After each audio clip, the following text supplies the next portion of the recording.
Julian Hayes II is an author, a human performance advisor, an epigenetic coach, and the host of Optimal Health for Busy Entrepreneurs. His initial journey began in the pursuit of becoming a doctor. However, he left after 1 year to pursue an even bigger dream. Now he's the founder of The Art of Fitness and Life, where the mission is to help entrepreneurs and executives become superhuman in life and business without the guesswork. Julian has also written nearly 200 columns at Inc. magazine, along with frequently being published over at Entrepreneur, Success, Chief Executive, Business Insider, Bodybuilding.com, and many more of the world's largest publications. Today, Julian talks to us about how we as entrepreneurs can become superhuman in our lives and our businesses. Let's jump right in. Julian, thanks for joining us today on Entrepreneurs United podcast. I'd love to hear a little bit right off the bat about your mission to help entrepreneurs and executives become superhuman in life and in business. Yeah, well, it's kind of been an evolution per se. I think starting as a teenager, I grew up in a family that wasn't necessarily the pillar of health, and so for a long time, I thought that when you get to 30 years old, that life is going downhill from there. You start getting all these aches and pains, and I just thought, oh man, I guess I have like a good 10 years left. And then one day, the guy was playing basketball. I played basketball. And this older gentleman was playing with us. He was running up and down the court with us so good. I'm like, who is this guy? Where did he come from? Is he human? Does he have alien DNA? Where is this guy from? And so I talked to him after. I was like, man, what are you doing? Because my whole paradigm is just very confused right now.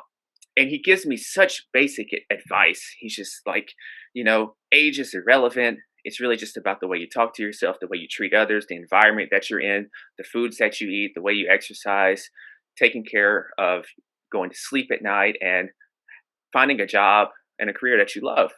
And I'm like, yeah, okay, cool. I wanted something more complex than that basic answer. But what that did was it placed a seed in me that began to sprout over the years to really tell me that my destiny is really in my hand. No matter what genes or family I'm born into, I still have the potential to change it. And so over the course of years, I get really involved with health. I end up in medical school, and I'm from Nashville, Tennessee.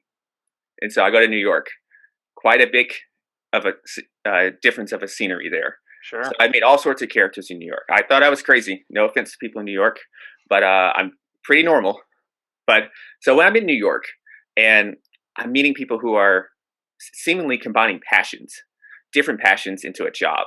And this is what we call entrepreneurship now, which is totally new to me. And this is another seed that's in my head. I'm like, oh crap, I don't want to do this. So after that first year, I decided to leave medical school. A few people asked me, you need a drug test and stuff. Yeah. And then just over the time, I just started to think, how best can I serve the world? And I got more and more. I'm like, I'm an entrepreneur. There's unique challenges for entrepreneurs. Why don't I talk about health that's centered and catered for the entrepreneur? And just one big journey of all these twists and turns just led me to this point here. Well, that's fantastic. I love the fact that you noticed early on that when you can combine your passion with something that you're knowledgeable in, and it's entrepreneurship, and it's something you can enjoy doing, right? You can find your destiny doing that. And so tell us, since that moment where you determined, hey, I'm going to combine these components and make an impact to people in general, but specifically you seem to be targeting executives and entrepreneurs. What has happened since? How long ago was that? And how has been your journey so far as both an entrepreneur and regarding the topic that you're helping people achieve? Yeah, so as an entrepreneur, as expected, which was something that I didn't expect, was that I thought it was going to be just like a linear path. Like, I have this idea, it should take 3 months, and then I'll be here, and boom, boom. And it didn't work that way. I had an idea, and the whole idea was not even close to it. So my initial business plan, if you want to call it that or whatever, it got thrown out the door really fast. Sure. So because I was flying by the seat of my pants. I didn't ask for any help or any of that stuff, which I should have. But so it took me a handful of years to really get any traction going, to find my identity, to even start writing for different publications like Inc. or Entrepreneur. And then as I did that, that's when the evolution started to happen. It's like, oh, okay, I think certain people are catching on to this type of message. I'm enjoying this message more. And plus, I kind of looked out in just the marketplace and I saw a lot of times in the health and fitness industry, when we talk about nutrition, it's a very generalized message. There's not a direct, they're not as specific as I notice other industries are, in terms of like you have digital marketing for photographers, digital marketing for um, dentists. You don't really see that as much in the health space. So I thought this is an opportunity that I don't know nothing about. It will take some time perhaps, Mhm. but I'm willing to do that because it's a great opportunity and it's something that seems interesting. And I think honestly, they would be interested in my services more than just the average person. Because so over the years, it's gotten good because I had to learn a lot. One of those being relationships, which is really different for me. So I'm an only child, and even in medical school, it's a lot of just solo base. Everything is in your hands to take care of, and you don't really need to go out and really just think about relationships. And that's what I picked up from mentors. So over the years, it's picked up a lot because of just starting to branch out and be more social and really serve first and foremost before anything else. Certainly. We've talked a lot on this podcast, Rich and I, about how in the professional sports industry, athletes have coaches in every facet of their lives, right? They have food and nutrition coaches, they got strength and conditioning, they got speed coaches, they got so and so coaches. Would it be fair to look at you as really that health and fitness coach for executives and entrepreneurs? Is that kind of the space that you're carving out?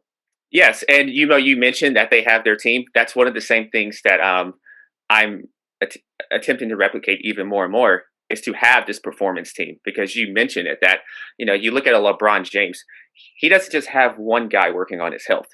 He has a handful of people Hmm. because this it's so much knowledge. It's so much you can't just know and be a top world class expert at everything. So that's the same thing that I actually got the idea from is that I'm not a doctor, but I realized that clients need forward thinking doctors. Clients will sometimes need um, peptides or some type of nutritional entity or thing that I can't give them legally. Sure. So I can have partnerships set up. So I have that. And then I also I'm not as into health and fitness programming, but that's a very critical component. Yeah. So I could have another partnership for that. And then I just take care of it. So yeah, Got it. So, in addition to being a thought leader in the space, which sounds like you certainly are, and all the different publications you've been in and thought leadership you've been providing, do you specifically work with executive and entrepreneurs directly, or do you work for companies and their executives? How does your business work exactly? for a little bit, I did corporate wellness. And quite frankly, I got a little too impatient just because corporate moves a lot slower than I like. Sure. And and I kind of needed to pick a lane. I needed to pick my one thing. I read that book maybe a year or two ago, and then I had to One read it thing? again because I read the one thing and Yeah. I still wasn't focusing on the one thing. Yeah. so I so I read it again and really needed to focus on my one thing. Maybe down the line I would look into more organizational based work, but for now I'm still just focusing on being the best in the one-on-one space. Gotcha. And the one thing, as Rich knows, is one of my favorite books of all time, and certainly one that I subscribe to in my thought process. But you're right; you always got to recenter yourself back and kind of go, okay, I got to refocus on this one thing. Rich, I know that you obviously work with hundreds of entrepreneurs, if you will, in your business. How many of them, a lot of them probably have coaches that they work with, from a business side of things. How many of them do you know that actually work with a health and fitness type of approach with somebody specifically? I know several have personal trainers and they Yeah. will get that at their gym, but beyond personal trainers, I don't know many. I would love to hear about Julian. You're on the basketball court. You ask this guy, he says environment, self-talk, how you talk to yourself, or how you talk to others, Mhm. what you eat. And like this aha moment happens. You go to medical school, you have this idea you want to do something with, you take this path that you weren't expecting, you didn't ask for help initially. How do you go from this idea to actually monetizing it? Like, how do you collect your first dollar in this idea? Yeah, so it was a lot of a lot of trial and error, and just really talking to people, relationships, because just talking to people, letting them know what you do, and then if they have a need for it, then they just agree to work with you. So when I got out of medical school, I started working in a gym as just a personal trainer. So I learned a little bit about sales, a little bit, even though they were still feeding me most of the clients, but I got to learn a little bit about it. And that's where also kind of the idea is just like, you know, exercising is one thing, but nutrition is important. But there's a whole another frontier that's coming in terms of really helping us thrive as humans that I want to get it on top of. So it took a lot. I would say it took a lot to get those first few, because it's kind of a new idea. It's not just personal training. Personal training is included as well, but there's this whole other frontier that you had to work on the educational component as well. So Can you talk a bit more about that? Because Mhm. for the entrepreneurs who are listening or watching on YouTube who have a personal trainer, Mhm. and we're early on in this podcast, and they may say, okay, this one's not for me. This guy's going to talk about stuff that my personal trainer does. Mhm. Where's the niche that you feel that your traditional personal trainer does not? Why would somebody want to work with you? Yeah, because I think when we think about personal training, we think about the physical aspect. We think about transforming the body, and we leave it at there. But health and physical are two different things. I look at the whole optimizing the entire human system. How can you perform better as a human? The body transformation comes as just a add along with it. The focus is to optimize the entire human system. And to do that starts with knowing your unique genetic code. And so everything we start with starts with getting your genetics. So then you can have a plan that's precisely tailored for your unique biology, from the way you exercise, from the way you eat, because we hear a lot about diets, but how do we know which diet is best for us? Different genes lead to more of a propensity of needing to choose a different diet. So in a nutshell, it's getting more precision. It's for the entrepreneur, because as we know, the entrepreneur, especially as they go throughout the years, they have something that I call the success paradox, where as they get more successful, there's probably more responsibilities that they have now, more expectations placed on them, and sometimes that can be more stress. And add all those factors up, there's less time now. And so they really need precision when it comes to choosing what type of plan, nutrition strategy, and sleep plan and exercise plan to go with. So when you talk about your genetic code, can you tell us more about that? Like, is that you have somebody do a 23andMe saliva test? You're looking at blood type. Like, what are you looking at in a genetic code? How do you get that? Yeah, so 23andMe is the more commercialized base form, but it's sort of like that approach, just to give listeners something easy to visualize with, where I'm sending you out a swab kit to use, and then you're sending it to a lab. The difference is 23andMe is more, I would say, lifestyle entertainment based. So it's looking for things like the types of ice cream that you're going to have a more likelihood to like. It's talking about where your family's from and everything. I only care about the variants and that are lifestyle based, that we can actually take action on, that has research behind it, that we can use for your health. And what am I looking at? It's a tons of things. It's like a 90-page report that I look at, and I'm looking at things such as your tolerance for carbohydrates. So just a simple example is, would you function better on a higher carbohydrate diet or a lower carbohydrate diet? How do you respond to stress? So I'll give you an example. There's certain genes, we call it the worry warrior gene, and you notice how some people just, when things get stressful, they just crack and just have, they can't tolerate a lot of stress. And then you have some people who just are resilient and they get better with that. Well, there's neurotransmitters that kind of can tell you that this person is likely to be a person who can still peak perform under high stressful conditions just by default. Now, there's drawbacks to that as well, but you're getting clues into how to set up your day from a performance standpoint, in addition to the health standpoint.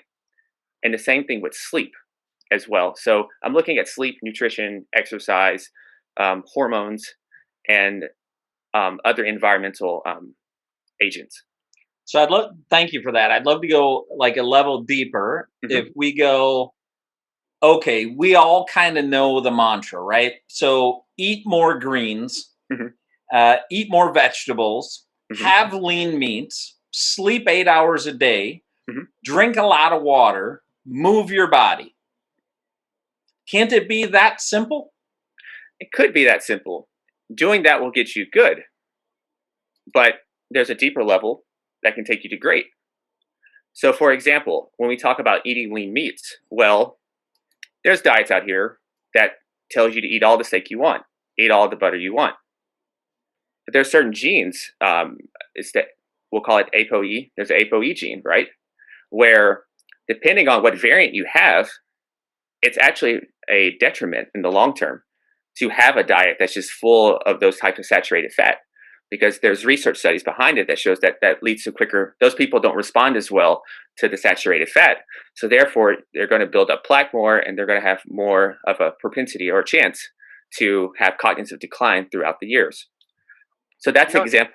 Oh, go ahead. No, sorry. I was just going to come back to it. Sorry to interrupt there. What keeps coming back in my mind is just that precision. If you want to be superhuman, to the point you're making in life and in business, you got to fire on all cylinders. And it'd almost be like saying, well, if you're going to be, a weightlifter in the Olympics, can't you just go to the gym and lift weights? Yeah, you'll get strong, but you're probably not going to go win a gold medal, right? As an example. So to me, this is about, we had a conversation with Shane, Rich, it reminds me, go for 10. You want to be the best at what you can be. Why are you selling yourself short by not knowing exactly what you should be doing? So it's kind of connecting with me when you talk about optimizing the whole human system. So I love that. In your experience, what have you seen entrepreneurs or executives doing when you first meet them on average, right? You have this guy in the basketball court you talked about earlier who is kind of in the superhuman zone. But for the most part, when you meet executives, are they kind of just doing what Rich talked about? They're kind of going through what they think is the right motions. And then when you start working with them, you can tweak a few things. And can you give us maybe an example of a case study of an entrepreneur you start working with? Here's where they were, and then here's where they got by following your format. Yeah, the funny thing with entrepreneurs and any high performer is that they're not lazy. So you don't have to say, hey man, you really should get off the couch and start working out more. So if anything, what I learned with those guys, it's almost that they work too hard with their health. Meaning that if you think about it in business, a lot of times, the more effort you put in, the more you're going to get back a lot of times. Health doesn't have that luxury. And what I mean by that is just doing more and more and more exercise, more and more restriction with your diet doesn't necessarily lead to you getting the results that you want. So that's one thing I would say is just that they're working entirely too hard. And that's where, once again, the word precision comes in. The second thing is more of a counterintuitive insight. And I remember one person is that there's a goal mindset. And so it's good to be in this goal mindset to accomplish the goal. I encourage that. But the thing is, in health, what happens when you get done with the 12-week challenge or the 45-day challenge, or whenever you cross the 15, you lose the 15 pounds? That's your goal mindset. What's after that? And a lot of times, there's nothing in that void right there. And so old habits come back, and it's just a continuous cycle. 3 months on, you're good. Then you get to that point, and then you go back. So that's the mental side of things that I notice oftentimes. Now, a very specific example is around the area of sleep. Lady has trouble sleeping, tried a lot of melatonin. And when we looked at her report, one thing I noticed about her is that besides being one of these just worry people that I mentioned a little earlier about, she also had these variants in her GAD genes. And you don't really need to know all the little ins and outs of that. Basically is that she's really easy to be excitable. And there's foods such as grains, different soy products, protein powders, chicken. And if you have a diet that's heavy in those, Some people respond to where they're sleeping at night, or they're trying to sleep at night, and their eyes, they can't fall asleep. They're just wide awake looking up. And it's because you have this high level of glutamate, and it's suppressing this level of GABA, which they work together. GABA is pretty much the brakes. Glutamate is the gas pedal. And so for her, what we did is, with this in our diet, we simply added something specific called magnesium glycinate, which for any listeners who are having trouble sleeping, that's generally been working well, is we looked at her vitamin B6 levels and her magnesium glycinate, and added those two things right there, helped her relax, because that helped keep those glutamate levels at bay. So that's something that's very, very specific. Yeah, it strikes me, when you talk about work smart, not hard. To your point, entrepreneurs aren't lazy for the most part, nor executives or leaders. They're to a certain degree, they're workaholics. Mm-hmm. And you talked about the success paradox and how your business starts growing, you're getting more involved, maybe you let things go to the wayside. And the thought of trying to be on a disciplined routine of food and nutrition and working out is so daunting, you just don't do it.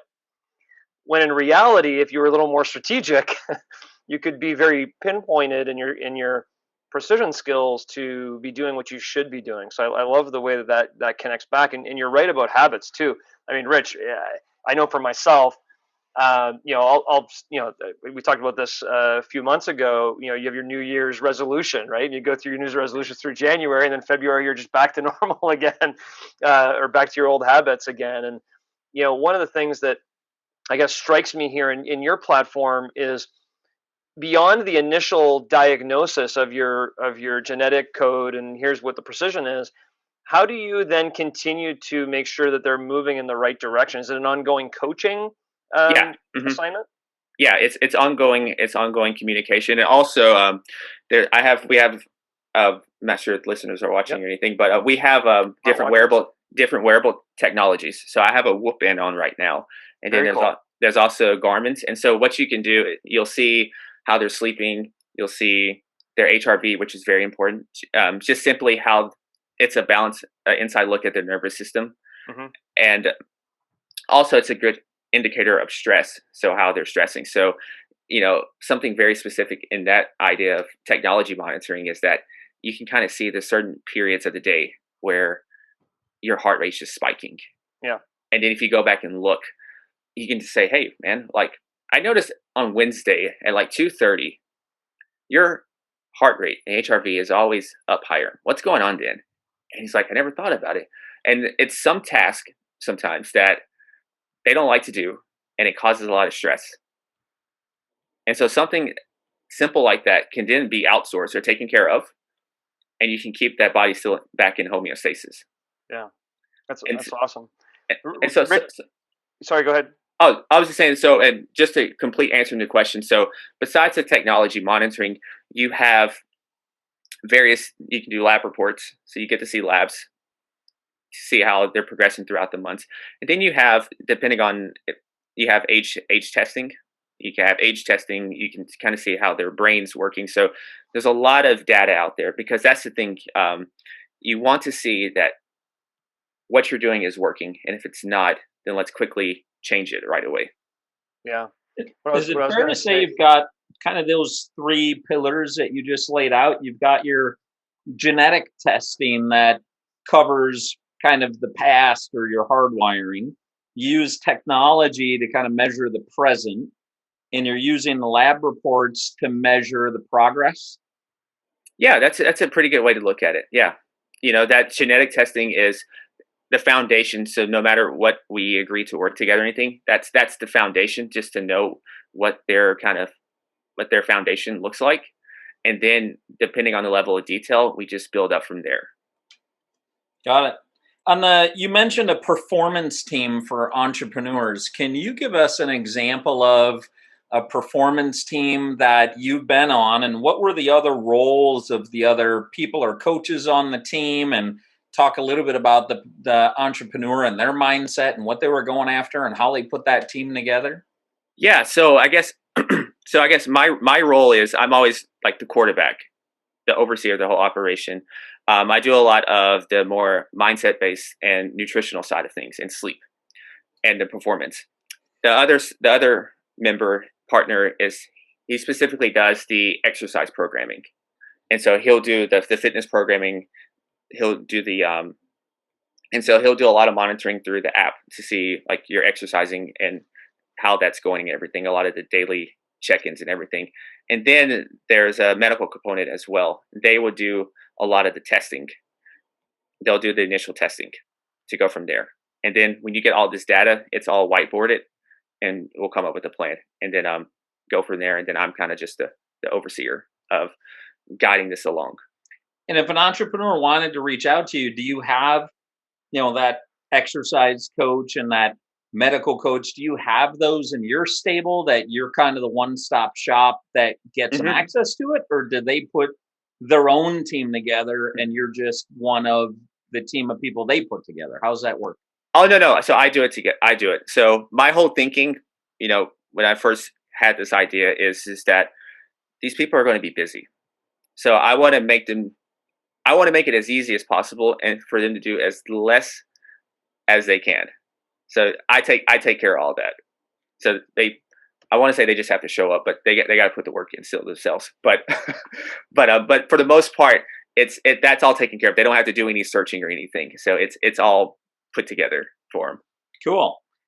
How do you get it mindset? We've had a guest on in the past who, is a mindset coach and wrote a book and so forth. I'm curious, what is your method of getting at the mindset of the entrepreneur to help ensure that they're going to be successful in your program?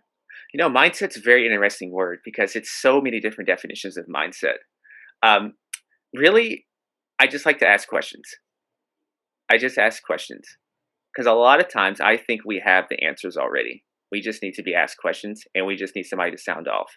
So it's a combination of, hey, I never like to just say, hey, do this, do that, because I always think that intrinsically we're all little kids, no matter how old we are, chronologically. We're all little kids. So if you tell us to do something, we're probably not going to do it. So it's really a partnership and asking questions and just guiding them along the way. Obviously, the first thing you have to do is to know what you want. You got to know where you're aiming at. It's not good to just shoot but not aim. So we got to start with the vision, know where we're going. That's a lot of the preliminary work up top, a lot of the foundational work, and then it's just whatever comes up in terms of mindset. So there's really no set curriculum or anything because every person's different. So in your exploration of the vision, do you have an induction worksheet? Do you have particular questions that some of our listeners may be able to play with, whether they would reach out to you after the podcast or not? Maybe they could get a little bit of value from how you get people to access vision. Can you give us a sample of that work? I guess usually if I'm just having a conversation with someone is, 13 months from now, if you can have it any way that you want it, what would it be? How would you look? How would you feel? How would you be moving? How are your relationships? How's your business? Where are you at? And just write it in as much detail or speak it in as much detail as possible. And I like that question because I think sometimes we can feel so far away from our goal, from where we are presently, but it's very important to separate what's going on right now in the present, no matter how tough or crappy it may feel, and don't let that interfere with where you want to go. Yeah. That reminds me, you spoke a little bit earlier about age.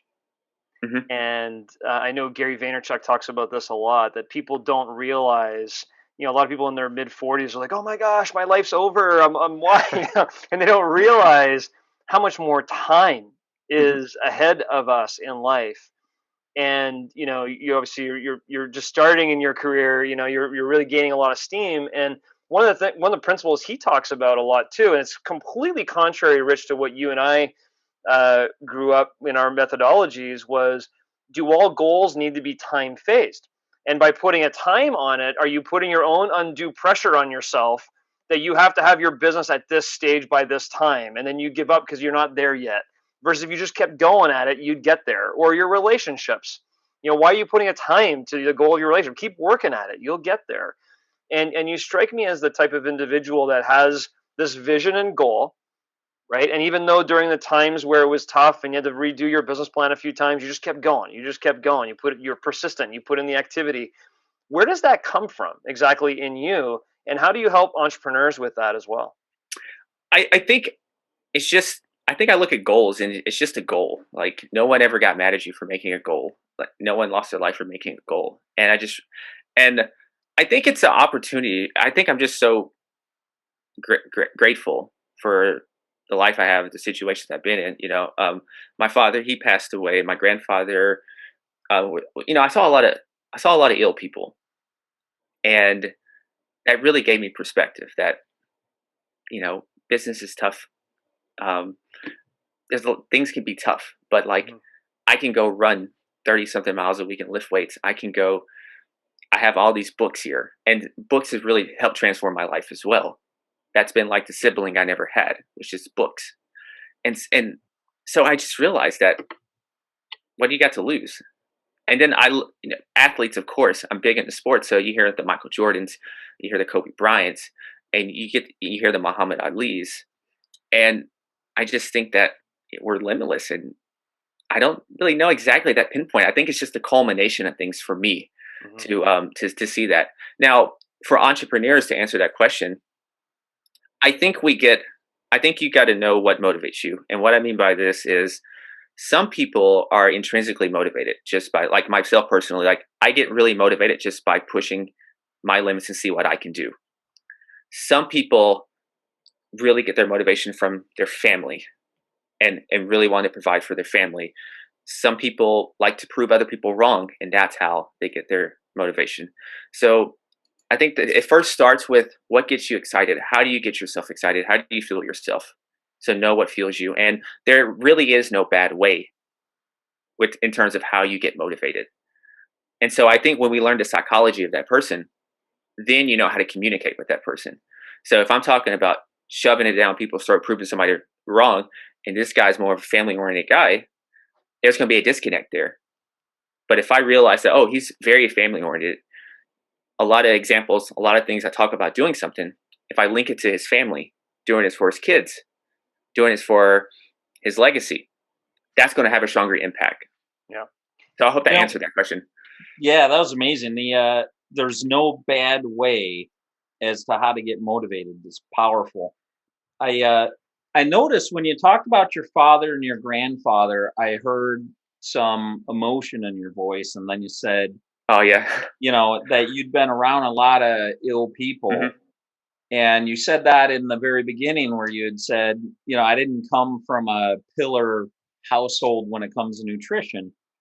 What did your father and grandfather maybe unknowingly teach you about taking care of your health?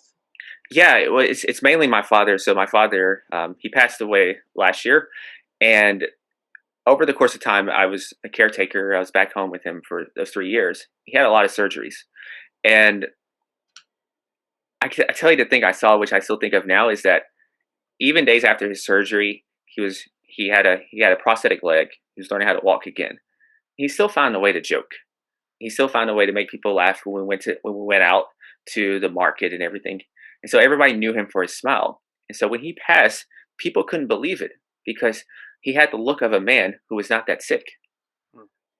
And what that told me just in life in general, and especially I think it's really important for entrepreneurs or anyone who's really trying to push for a goal, that even on the worst of days, you can probably find something to smile about.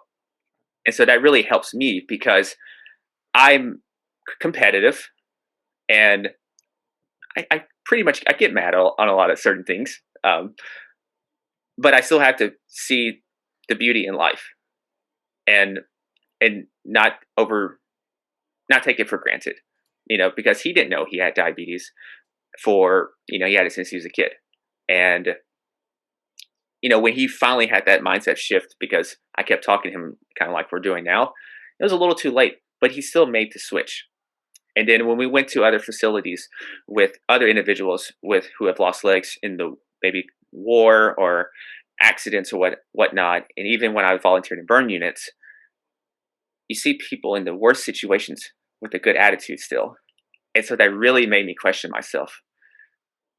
why are you so like angry, and or just chill out a little bit. It's not that bad. It's just business. It'll work out. So sorry for the long answer, but that's just That's great. what comes to my mind. Yeah, that's amazing. And so, all right. So that the last piece is that, and so what made me really like almost OCD with like getting as much data as possible is because I realized like our medical system, they do the best they can. I've seen it. They don't know everything. They don't have years of just nutritional education. It's not an indictment. They're some of the best and brightest minds. I thank my friends every day. They're graduated now. But I realized that we have to take more ownership for our health as well. We can't just be reactive and wait till something happens to us before going to solve it. We have to be proactive. And so I think as a whole society's more reactive instead of proactive. So thank you for that. I heard your dad really taught you about humor and smiling, even in times where it didn't feel like things were smile worthy. Is there a time in your entrepreneurial career where something happened that maybe your impulse was either anger or frustration, that you thought of your dad, you put on the smile, and it really made a difference?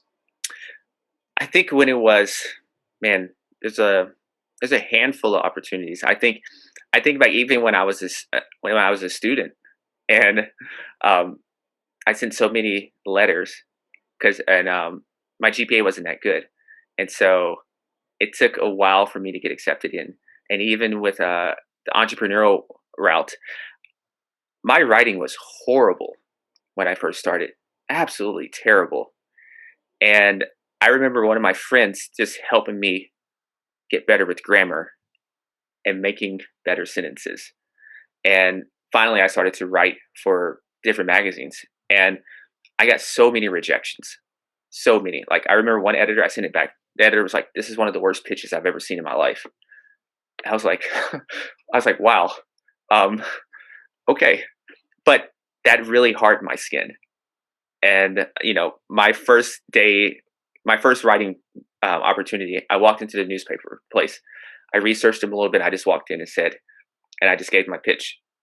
Just walked in, and so I think it's courage. I had just moments of courage, and just in times in business, I think there's ebbs and flows in business where some days you're riding high and you're like, I got this. This is it.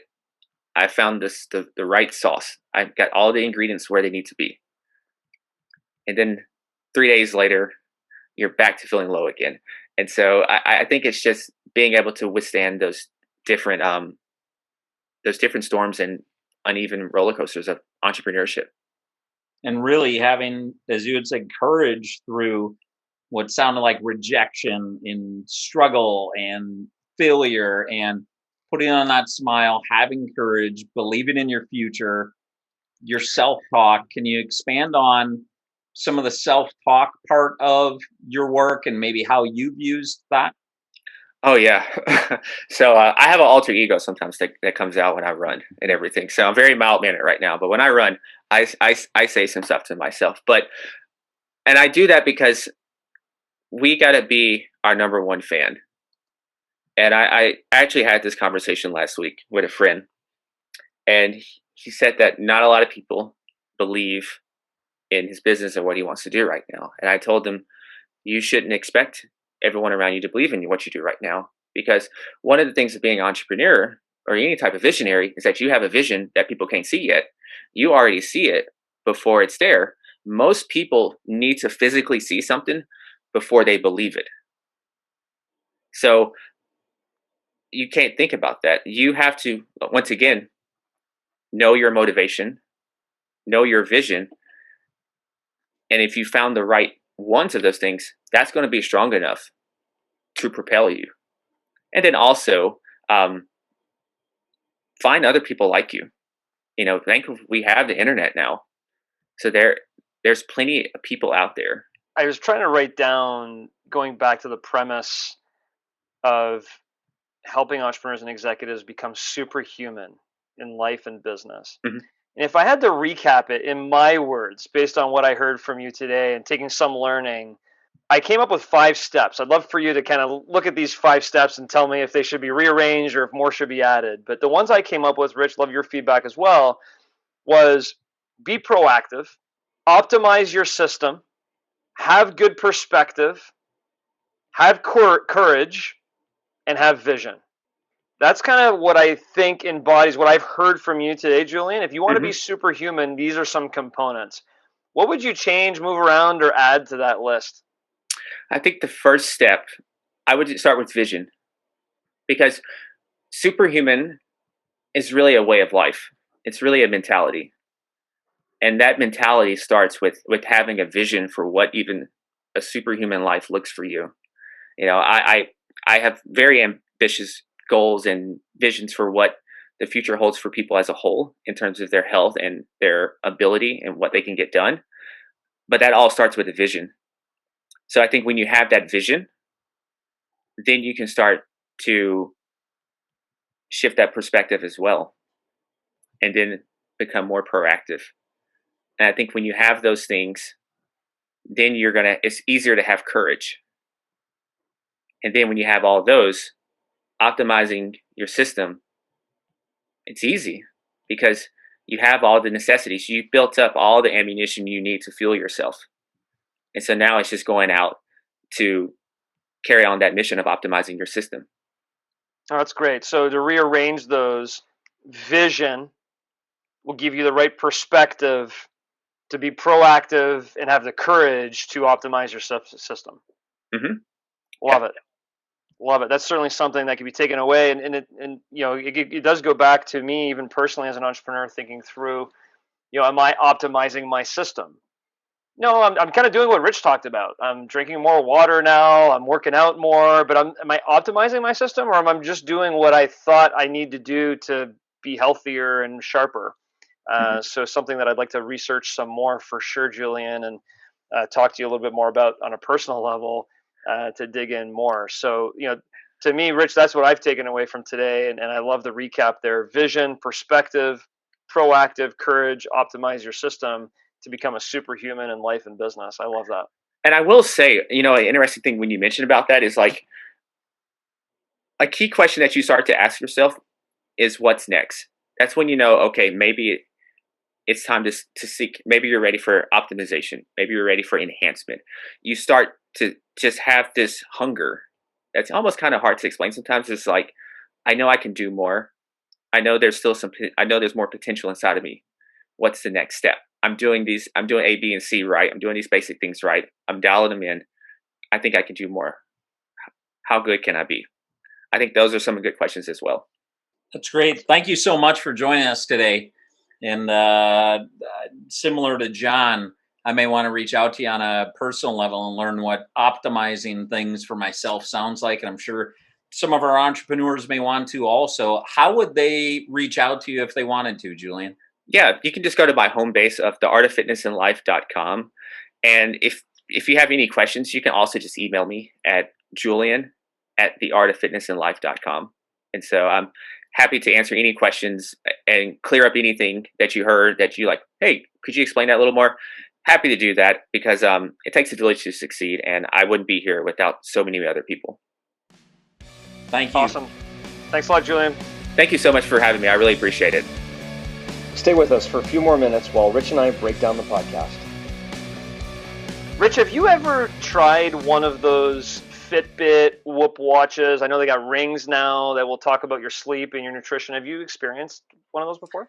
I used a Garmin when I was running on a regular basis, but I only used it when I was running. I think I may have bought a wristband of some sort. I didn't really wear it. I've placed my iPhone on the corner of my bed because it can detect me rolling over or something. Yeah. I've never really gotten into that kind of thing. Have you? It strikes me. No, I haven't. And part of the reason I didn't was because I thought to myself, look, if I'm not feeling good, I probably didn't get enough sleep. I probably not drinking enough water. I felt like I could self-diagnose. And I feel like most people, unless you are in the medical industry, the nutrition industry, the health industry, trying to diagnose the heavy amounts of data on yourself becomes one of those too much to bother with. And one of the things that struck me with this conversation with Julian is, if you kind of knew you had a coach watching, like one of the Whoop watches that he wears, I think he gets to be able to analyze some of the people that he's coaching along the way and be able to see the trends, find the trends as part of his role. Not different than a strength and conditioning coach who's saying, hey, you got to do more squats instead of more biceps, who's looking at your overall conditioning. So it strikes me that when you combine the wearable with a coach expert that's analyzing it, you'll be able to get more precise with what's going on with your nutrition and health along the way. And combined with genetic testing, combined with lab tests. Like if you think of just the examples that he provided, there's a gal who had a particular gene that having a protein shake and chicken was keeping her up at night. Yeah. Like, I don't know that we can self-diagnose that. Yeah. The level of precision that he can get into, I'm not sure I've ever talked to anybody who's used somebody like Julian. And I'm not sure I've ever met anybody like Julian who gets into that level of precision. I think it's fascinating. Yeah, I completely love his perspective and the way he's grinding it out, right? As an entrepreneur, if you look at Julian just from an entrepreneur perspective, he's going to be successful. He knows what he wants to do. He's combined his passion, into an entrepreneurial venture. He's been on several publications, TV shows, really becoming a thought leader in this space, and just comes across as so genuine, so hungry to help impact the world in this specific, very specific vertical of health and fitness and becoming superhuman. And I think as I was going through and reflecting on the conversation we just had, his perspective was phenomenal. His courage is phenomenal. And he always has a vision for himself. And it was that optimized system. I think a lot of entrepreneurs have good vision. I think a lot of entrepreneurs have pretty good perspective, actually, and courage. They started their own business, or they're in business, or they're a leader in a company. But when it comes to optimizing our system, I think it always takes last place. Yeah. I know it has for me on many occasions. One of the things he said was, and I chimed it back to him because it stood out to me, was there's no bad way as to how you get motivated. He didn't say what I'll say next, but it's like the only bad thing is if you don't know how you get motivated. If you know how you get motivated, there's no bad way to it. I would love to hear, John, do you feel like you're clear on how you get motivated? And then I wouldn't mind talking out with you. I don't know if I have clarity. I haven't really reflected on it quite like that. How do you get motivated? Yeah, I think I get motivated around vision for me. And I'll tell you, just even since the beginning of 2021, the 20 minutes of thinking time that I have every day with a blank sheet of paper, there's been many occasions where I'm looking at that blank sheet of paper going, okay, what am I going to think about during this next 20 minutes? And it forces me to be more proactive, which we talked about a lot in this conversation as well. If you're able to create a vision for yourself and then be proactive towards it, what are you really trying to accomplish? That really has helped me get motivated, to be quite blunt. I mean, and very simple. What is my one thing? I boil it all the way down to this year. I have my daily planner. I'm working towards it. I got my thinking time that's helping me be proactive around it. And I certainly think this conversation wants me to be more proactive in this area of optimizing my system. But it all comes back to the vision. What is my vision? What am I trying to accomplish? That motivates me. Boy, as I'm listening to you and thinking, I think I've got kind of two answers on my end. One thing that motivates me is deadlines that people know that deadline is happening. I, like many others, I can fall down when nobody's looking and miss deadlines that nobody knew about. But I'll be darned if somebody else is expecting me to deliver something. I'm very motivated to deliver that if it's a deadline, somebody's expecting something from me. Another thing, and I don't know if this is in the context Julian brought it up in, but it really motivates me when somebody asks for my time, when I know I can make a deep impact with that person, either professionally or personally. and then they turn around and they're thankful for the impact that person and I were able to make together in their lives. That combination, being invited in, I know I can do something deep and they love it. Man, there's nobody else or nothing else that really just lights me on fire like that does. That's a moment that I got out of bed for every day. Yeah.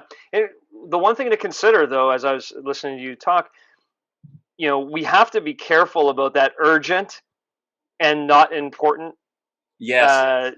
Urgent and important quadrant. Right? I run the risk of overcommitting with that formula.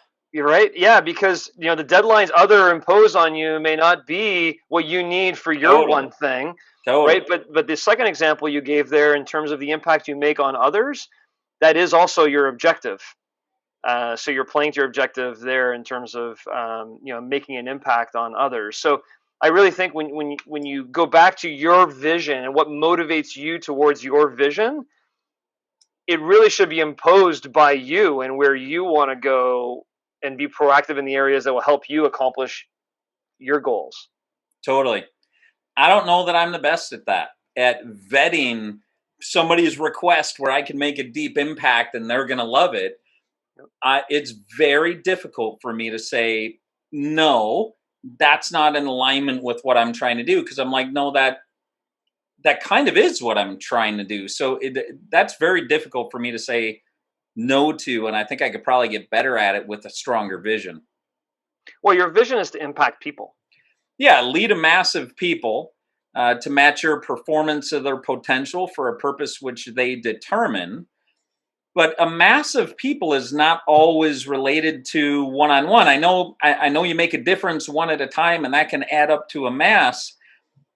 And I just wonder what high leverage opportunities to impact people I may be missing by just working with people one-on-one. It's one of the reasons I'm doing a podcast. It's a high leverage. We spend 1 hour that has a very long tail. People may listen to this in 2 years and get value out of what Julian said. Yep. So it's a high leverage opportunity to impact people. I just wonder how many times do I say yes to a one-on-one impact at saying no to something that could be higher leverage and ultimately more impact to the world. I don't know. No doubt. There's a saying that sometimes we're down chopping the trees and we don't sometimes get above the trees and see which way we're going. When we talked to Julian today, the one thing that he started talking about was when entrepreneurs are in that success paradox, they're maybe down there chopping the trees heading in a certain direction, but are they getting up to kind of see which direction proactively they're going 360? Their health, their body, their soul, their mind, their heart, everything. And the whole work smart, not hard really hit home to me because on your health specifically, many of us as humans, we're out there just going day to day, working hard, got kids, got family, got a lot going on. We're not really paying attention to directionally where we need to be going with our health. And so the work smart, not hard really resonated with me because I can go work out at the gym all I want. If I'm not doing the right things nutrition-wise or I'm not working on the right muscles, I'm not going to accomplish the results that I want. And being very results-oriented spoke to me. I'd rather work smart rather than hard on both nutrition and fitness. So I look forward to talking with Julian a little bit more about that. Absolutely.